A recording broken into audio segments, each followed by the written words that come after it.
that just feels like kind of what you were saying with the theater managers, right? Like the CCP will just go. It doesn't matter how kind of small the venue or place. It kind of reminds me of, you remember when COVID hit and we interviewed this state senator from, was it Iowa? Wisconsin, or I was thought. Wisconsin? Yes, where essentially the Chinese consulate was calling his office up to try to get him to make a statement in support of, this Chinese government and like their handling of COVID. And you're just like, why is the Chinese consulate calling a state senator in Wisconsin? Like there is, like, they don't care. They will try to like extend that influence, like college kids at some college town in Florida, Well, that's what, I always looked at Chinese propaganda inside China and seen how overt it is and on the nose and kind of like obvious. And I was like, these guys are not very good at this.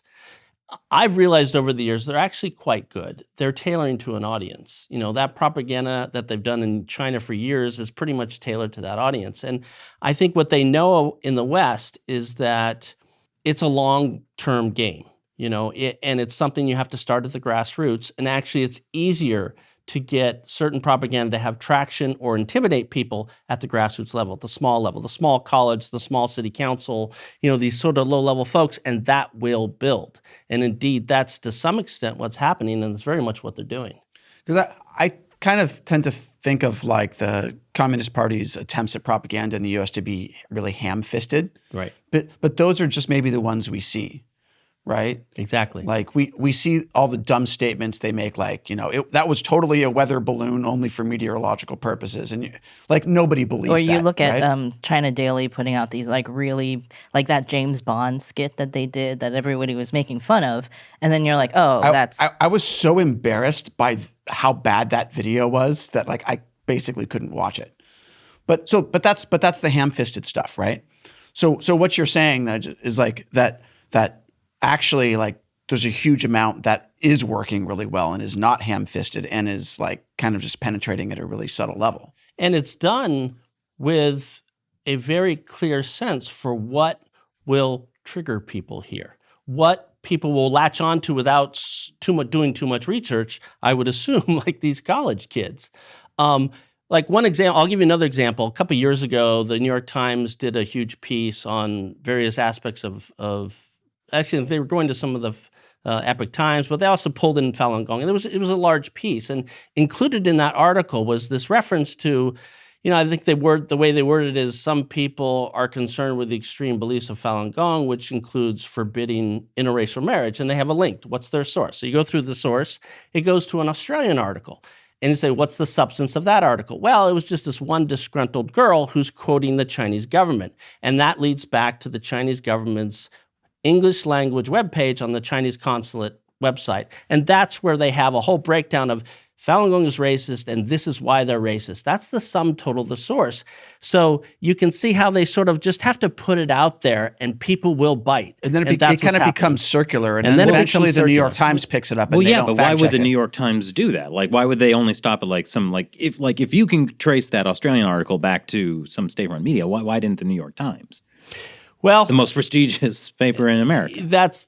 I think that might tie back to the enormous love many of these people have for Donald Trump. I mean, once they got you're being facetious. No. Once they got the idea that this country became highly tribal 4 years ago, 5 years ago, whatever it was.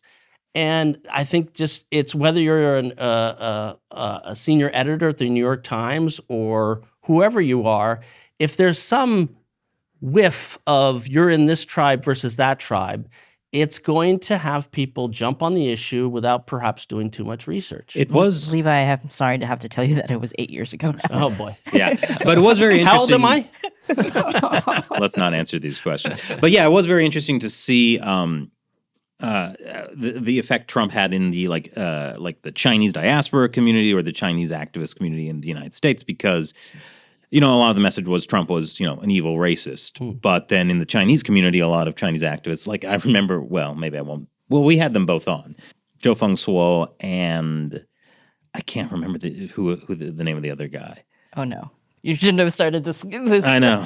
It's slipping my mind. I was hoping it would come up. But basically, like, there was this division within the Chinese diaspora community about, like, some people were really fond of Trump because he was going after China in a way no U.S. president had done before. And so that created a lot of division. I mean, I think their division was more about, like, how overt, like tactics about, like, how to counter the CCP more than anything. But you do see a lot of, Chinese immigrants who have dealt with the CCP, like, becoming pro-Trump. And there was actually a very interesting article about this by Perry Link.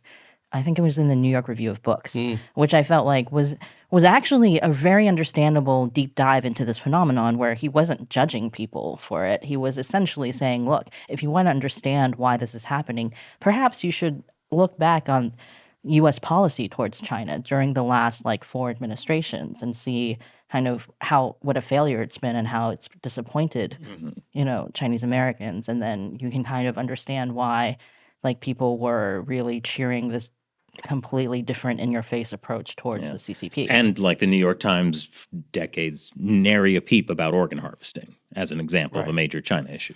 There was, I remember this one meeting, I saw the video of this, where Trump was meeting with a whole bunch of, like, Chinese activists from different groups. Yeah, there was Uyghurs. There was Uyghurs, there was Falun Gong, Hong Kong, whatever, the bunch of groups, right? Oh, it was like, I think it was international, actually, because it was, like, religious. Oh, it was religious, that's right.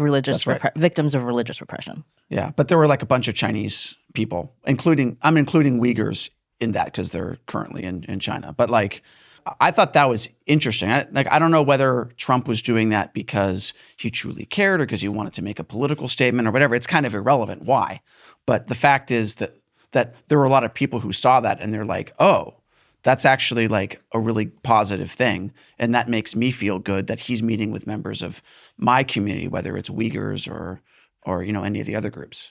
Yeah, I mean, I think that whole time period was a similar phenomenon to what we're seeing now on the racism issue, where it's just this hot button issue that people want to jump on, and they have a sense that they can. The Chinese government's telling them that they can, and so they jump on it.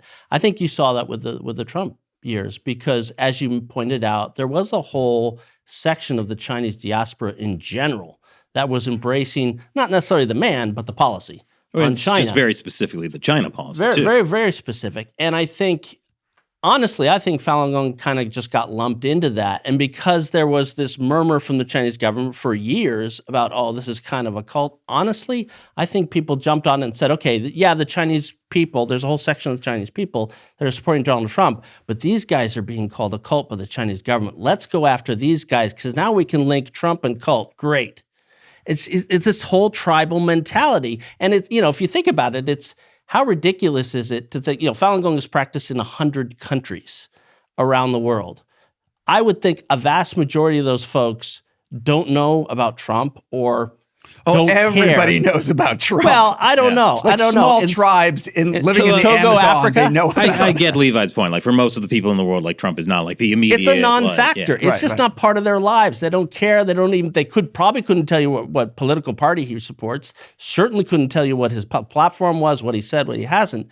And yet, because of how tribal it was and because of what the Chinese diaspora was doing in general and because of the propaganda that was already on the table against Falun Gong from the CCP, I think Falun Gong got singled out a little bit more than everybody else and said, oh, let's put these guys in the Trump camp and attack them that way. And now once they're in that camp, any other time propaganda comes along, it's just going to have a lot more veracity. Yeah, I mean, it really makes sense. Like, if you're the Communist Party and you want Americans to turn on Falun Gong, call them racist Trump supporters. Bingo.